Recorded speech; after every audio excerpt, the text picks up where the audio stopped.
Rythu Bharosa scheme रहनुमाना खतूत जारी, काबिल काश्त अराजी पर ही रकम दी जाएगी।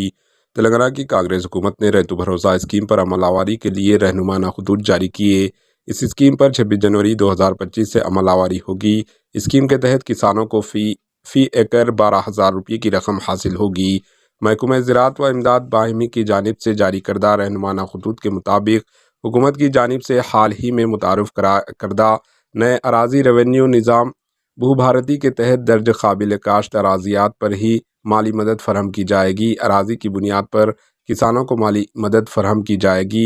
गैर काश्त अराजी का अहाता इस स्कीम के तहत नहीं किया जाएगा।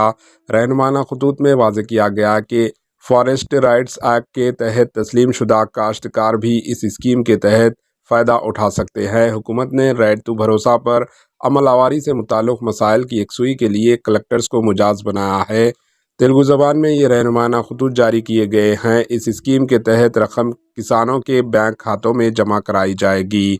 नेशनल इंफॉर्मेटिक्स सेंटर రైతు भरोसा पर अमलावरी के लिए IT पार्टनर्स होंगे। రైతు भरोसा स्कीम मौजूदा రైతు बंधु की जगह लेगी, जिसकी साबिका BRS KCR हुकूमत ने मुतारुफ किया था। इस स्कीम के तहत किसानों को सालाना 10,000 रुपये फ़ी एकड़ हासिल हो रहे हैं। Bureau report AHN news.